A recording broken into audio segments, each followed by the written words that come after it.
So good morning, everyone. Do you guys want to come a bit closer? How's that? Is it possible? Or are you like religiously glued to your seats? Okay. So if you can and want to, please come forward. It just makes... I promise you the Spirit of God moves more in the front than the back. Promise you. Marvelous.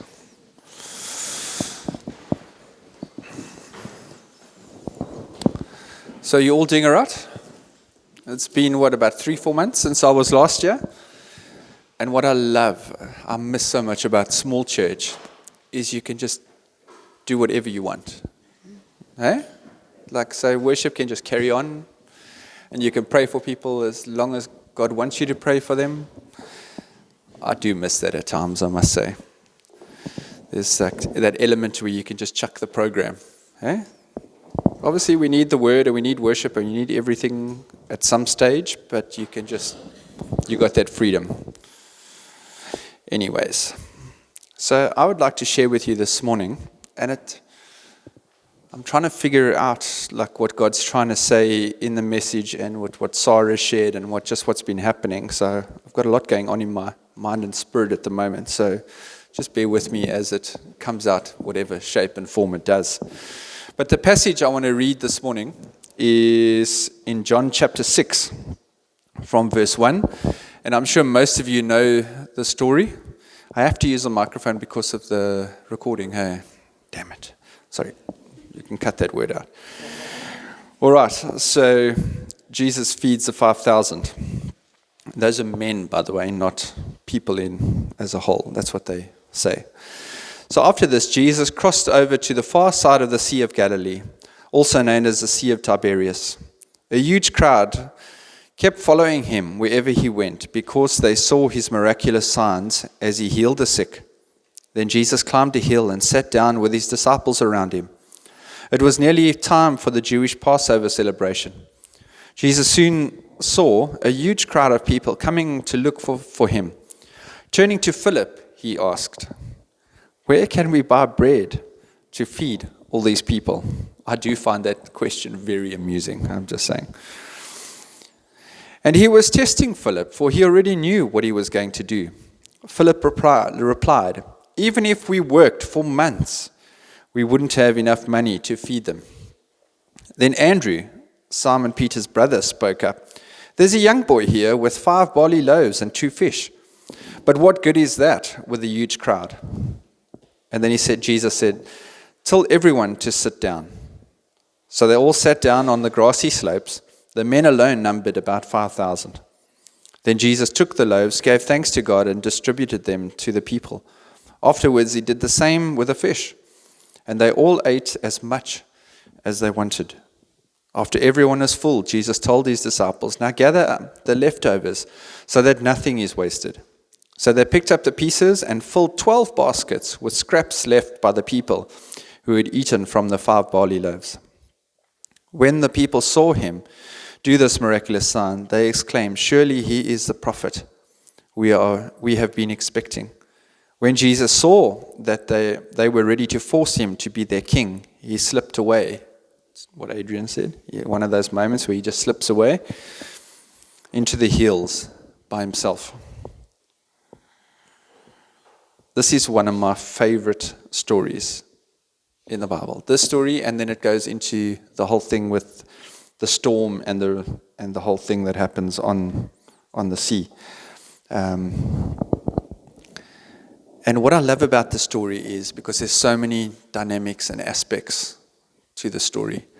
Obviously, Jesus does what he does, but I love his sense of humor. I can just picture, I want you guys to use some imagination. And I can just imagine him seeing the people, and in a couple of other translations or the other stories where he does this again, please take this, they're annoying me, thank you.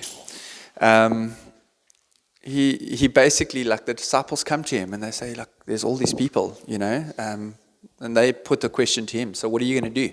How are you going to feed them?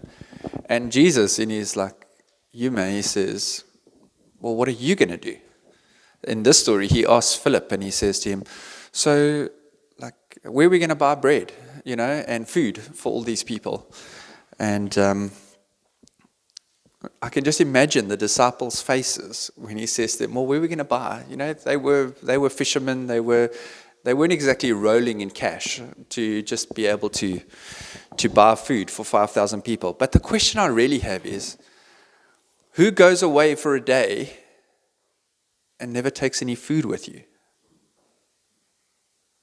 If you think about those people, the 25,000 people, whatever it was, who goes away out for a whole day and not prepared to take food with you?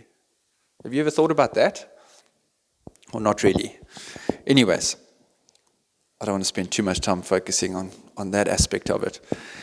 But there are three things I want to pick out of the story. And if I look at this little child, or this little boy, he obviously becomes quite a main character in this thing. And there's something about that innocence of a child that we need to picture. And if you think about it, here's the one person in all these thousands of people that came prepared.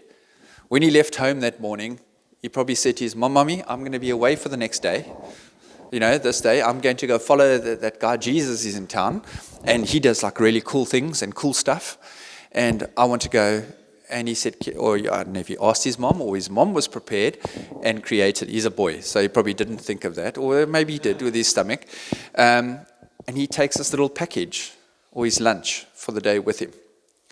And I can just imagine these disciples again when he asks Jesus, like Jesus asked Philip, so where are we going to do this? And all Philip has to answer. He says like, well, where am I meant to get this? And I can imagine the rest of the disciples just slowly shrinking back, And then I imagine this little kid in his innocence, he probably hears this conversation, and he's probably sitting somewhere near the front, maybe the children were in the front, and he goes to Andrew and he says, well, yeah, I've got this. And Andrew all of a sudden gets this immense boldness and courage, and he says, well, we've got these 5 loaves and 2. But then he shrinks back with the rest of his disciples and he says, but actually, what good is that? It's 5 plus 2 doesn't equal 5,000. And the first thing I want to talk about this is that don't think that what you have and what you carry, and understanding the context that I know you guys are in a tough place in the valley, but as a church, maybe this is a word for you as a church. Don't think what you carry is insignificant. You might be small in number, but what you have is unbelievable when you place it in the hands of Jesus. If you are a business person, and many of you are, and you got these incredible farms and business with citrus and stuff like that. But every business works on a supply and demand. There's a demand for a product, and then there's the supply for that thing. And if I look at the story, there was a demand to feed 5,000 people. Correct? But the supply to feed those 5,000 was not really good. As I said earlier, 5 plus 2 does not equal 5,000. And there's basic maths there that doesn't work out.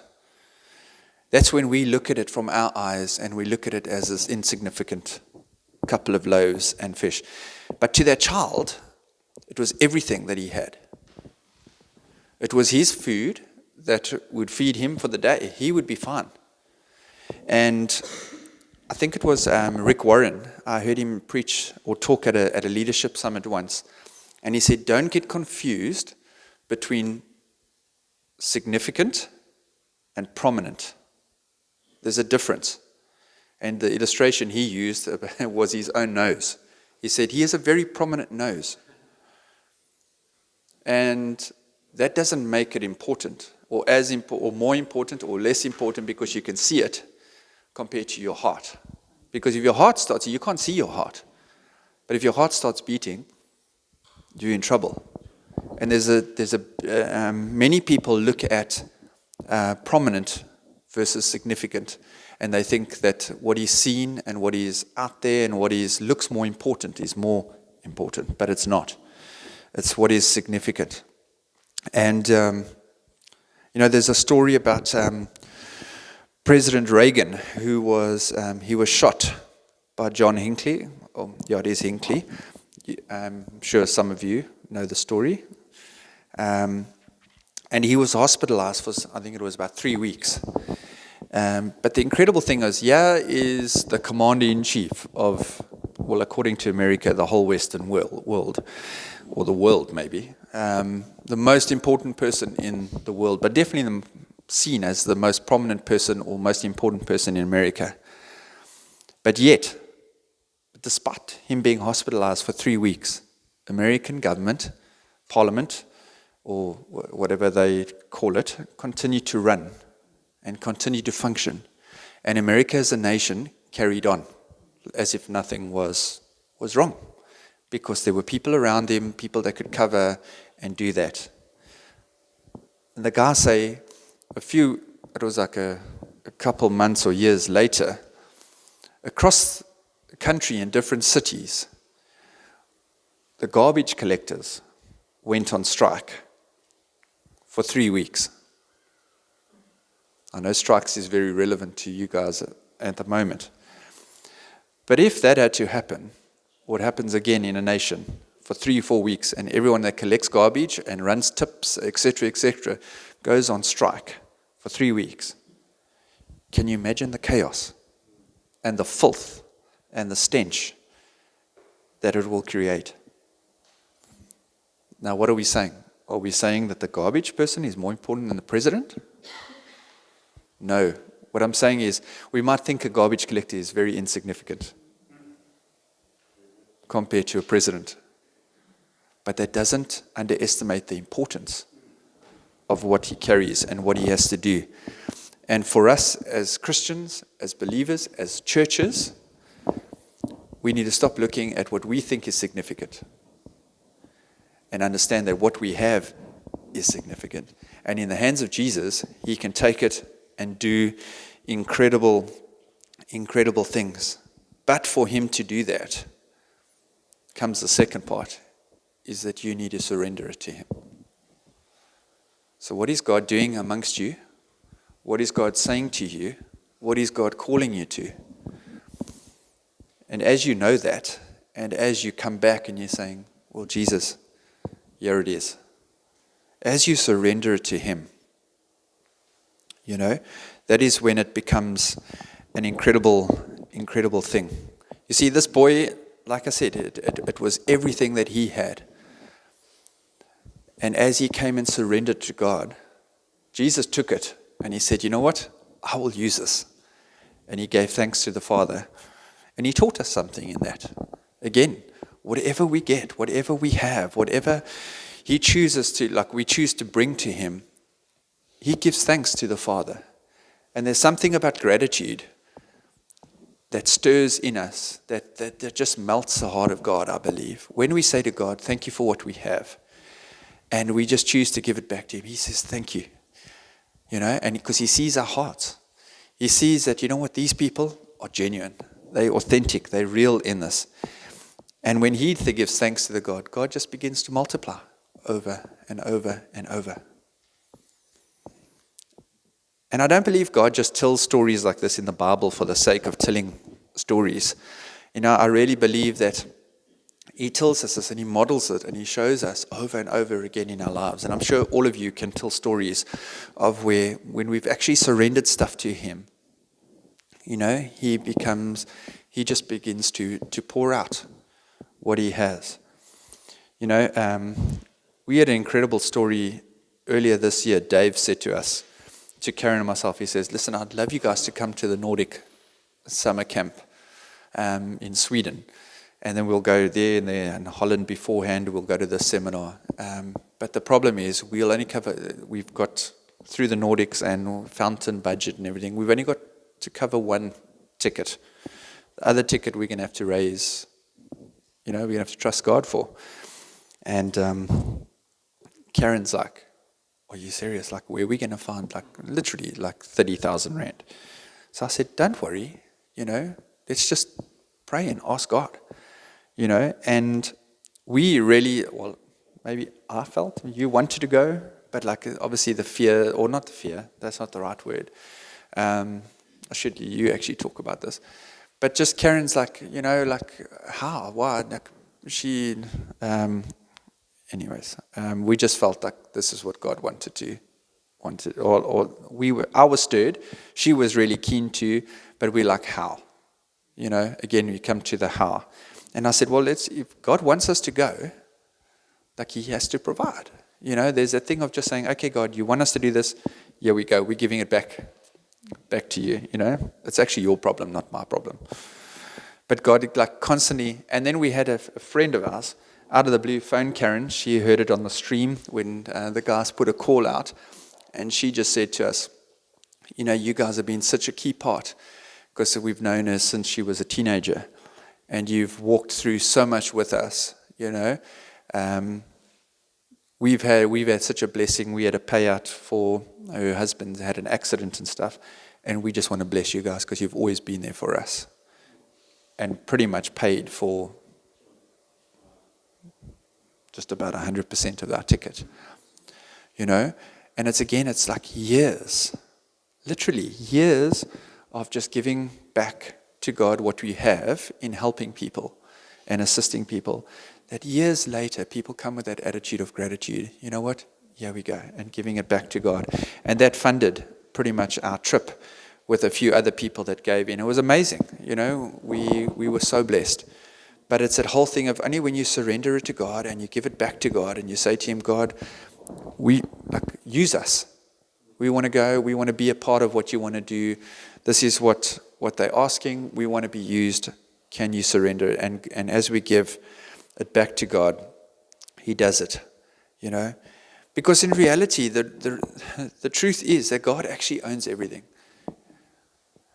He has a cattle, like 1,000 cattle on a hill. It's actually all his anyway. He doesn't need our 5 loaves and 2 fish. He doesn't need any of that.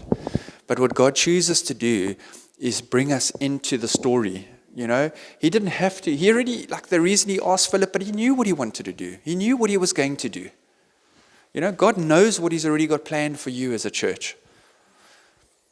He just says, so what do you think? What are you going to do? What's your part? I'll do my part. There's enough promises in his word that you can lean on. But what are you going to bring? What are you going to surrender? What are you going to give up? Are you prepared to give up your day's meal for the sake of the crowd? Are you prepared to do that? Are you prepared to sacrifice your comforts? Are you prepared to sacrifice what you know? Are you prepared to sacrifice for the things we've always done it this way? That is the most famous saying in a church. Like when you want to say, let's change something. Yeah, but we've always done it this way. Are you prepared to give that up? Are you prepared to surrender that? Billy Graham tells a story about a little child who was playing with a very valuable vase. And he put his hand into it and could not withdraw it. His father too tried his best to get the hand out, but with no avail. They were thinking of breaking the vase when the father said, "Now, my son, make one more try. Open your hand and hold your fingers out straight as you see me doing, and then pull." To their astonishment, the little fellow said, "No, Dad, no. I couldn't put my fingers out like that because if I did, I would drop my dime." How often are we so scared to let go of something in our lives, whatever that might be? What is that dime that we are so scared to let go of to experience the freedom that God wants to give us? We want to hold on to it instead of letting it go and letting God do what he wants to do. And I'm sure many of us can say there are things in our lives that we want to hold on to, as Christians particularly, because we say, okay, God, I'll give you this bit, because that's easy. I'll give you that bit. I'll give you this bit. But we all have those things that we want to hold on. And we hold on for dear life. Because ultimately, we don't think, we don't trust, because our math doesn't add up. But the thing about the maths and the thing about the story is that when we let it go, when we offer it, the third thing about it is that when you let go, it blesses other people. You see, in the old church, when they used the symbol of X, it was always the symbol of Christ. So you go look at ancient readings, ancient stories about churches and house church groups and whatever else. There was always an X on certain things symbolizing Christ. So when you do the maths and you go 5 plus 2 doesn't equal 5,000. But if you change the equation and you go 5 plus 2 plus X equals 5,000, that works. Right? You see, when we change the maths and we start looking with different eyes, all of a sudden, Jesus, that X, becomes the number and the focus and what is needed. When that kid brought his 5 loaves and 5 loaves and 2 fish, when you throw Jesus into the mix, everyone was fed. When we look at that, I find it amazing, that there were still 12 crates or baskets over that they took on the boat with them to feed them. Why did Jesus do that? I always ask them, why did Jesus do that? He sent them on the boat into a storm. They just experienced these incredible miracles. People wanted, again, this political thing, they wanted to take him. He slipped away. He sends the disciples into a storm, a physical storm, but avoided the storm that was happening on the coast, on the shore, where it became a political thing, because Jesus wasn't interested in the politics of the thing. And he sent them with the food. In my mind, it's like, X, there's a storm going on, yeah. But remember what I've just done. I've just fed all these people. I'm giving you the leftovers, like so much more. You just had to look at the baskets and you could remember what just happened. You see, when Jesus does things in us to bless others, it's not just for ourselves or not just to bless those around us. It's all included. And it's for everyone.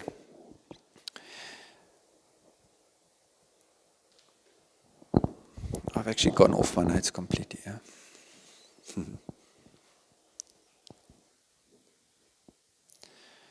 The amazing thing about Jesus is that he calls us into that place where we can make a difference in people's lives. You see, whatever we give to God, whatever we say God use in our lives, he will make an impact in someone's life somewhere. I've had this, it's been so humbling for Karen and I, I suppose I couldn't even really say for Karen, but particularly for me, because I was like a youth pastor once before, and while I was coaching, or a youth pastor, I used to coach first team cricket at a school. And there was a guy in the team who was like a proper naughty skabanga, and he was really, really mischievous, and he got up to all sorts of nonsense. And right through his life, he's got up to mischief. And he's now married and got 2 kids, and he spoke to Karen last week, and on 3 weeks ago, and he just said to Karen, he says, the only reason I'm alive is because of your husband. And about a year ago or 2 years ago, I can't remember the time, he put this incredible post on Facebook. And it was just so humbling. Because, you see, we tend to give things to God, and we in the pastoral ministry, Adrian, you guys would know, you don't always see the fruit. There are times that you don't necessarily see those 12 baskets, but then every now and again, God reminds you, and He shows you. And this is one of those cases for me, and where we just give to God, and I said, I have to go out 3, 4 in the morning to go and fetch him from a nightclub and take him home. And there was always one rule, though: do not puke in my car, and just helping him in different situations in his life as he's got older. But when we give time, when we give energy, when we give of ourselves, when we give whatever we think is insignificant and stupid and irritating and whatever the case might be, God takes that and people's lives are changed. So I want you to know this morning that as a church and as individuals, everything you give back to God will impact someone's life. You might never see it. You might not know. And your reward will be in heaven one day. My old mentor always used to, because DVDs were still a thing in those days, he said, one day when I get to heaven, I'll put that DVD in, and God will be able to show me what happened after that, and now I know you'll just plug your memory stick in now, I guess. But that's the reality of our lives, that when we give it over, when we give it back, people's lives are changed. And every single one of you has something to give. We look at this little boy, and he just had his lunch. He just had his lunch. And that impacted and changed thousands of people's lives.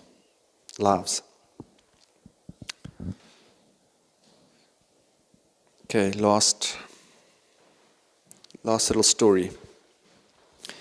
There was a pastor that one early morning, he was walking through his church, and he found an offering envelope, just like the ones. I don't know if you guys we still got them for some reason or other. There's still envelopes that you can slot your cash in and write or whatever. But anyways, and obviously it's an older church. They got pews, and there was this envelope lying on the communion table. So I imagine it being like an Anglican or Methodist or some with the communion rail up front. So this pastor could tell that there was something in the envelope. So he scrolled across to the envelope, and on the envelope he just saw this writing in pencil, and it was these words: "Dear God, I hadn't visited in a very long time, but tonight in my car, it just seemed to drive me here. For several years I had lost faith, but no longer. I will be around. I need help though. I'm in college, and life is so confusing. I got diagnosed with MS this summer, and my grades are slipping away. I truly want to be a success in life, but how? Please accept this as all I have right now, but I will be in, most definitely." And inside the envelope were stuffed several bills of currency. It wasn't a lot, probably just enough to go down to the fast food place and get some food. But it was all that person had.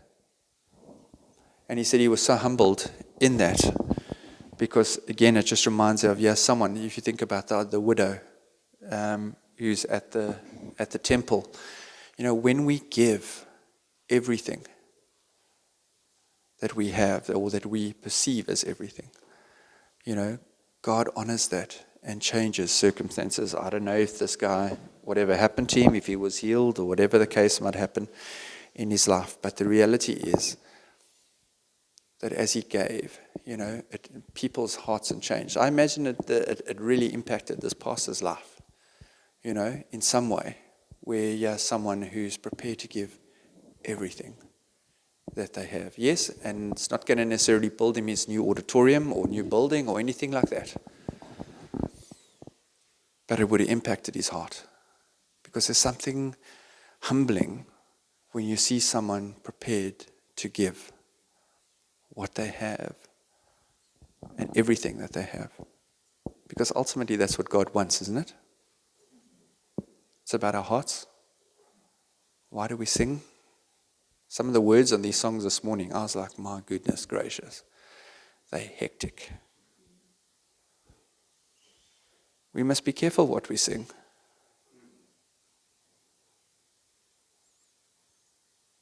We can't say, God, take it all, here is everything, if we're not prepared to do that. It becomes an integrity thing in our hearts. Are we prepared to sacrifice those 5 loaves and 2 fish?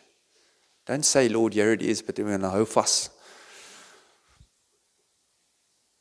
Because once we say, Lord, here it is, we have to actually let it go. This little boy didn't keep 1 loaf and 1 fish so that he knew. He wasn't worried about the guarantee that he was going to get food. I've got 3 boys, man. They're not just someone going to give food away without thinking about the consequences of their stomach a bit later on. You know? This guy didn't think about the consequences. He was prepared to just say, there we go.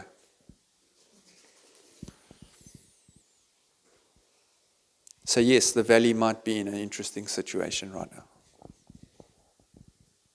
But know that between you, you have 5 loaves and 2 fish. And you have Jesus. And whatever circumstances and situations, don't look to government. Don't say that, government aren't doing this or this party's not doing this and that and that. You know what? Jesus pretty much planted the church in the worst political climate ever. The cruelest, most ferocious rulership of the Romans. He wasn't worried about the political situation. When all these people started following him and saw him feed, they started like, hey, this guy must be king. He left the building.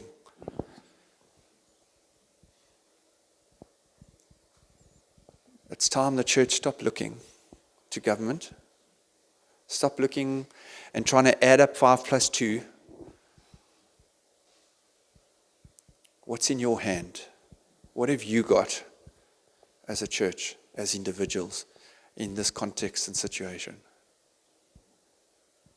Stop waiting for people to lead you. Stop looking to other people to find your solutions. Say, this is in my hand, God, I give this to you.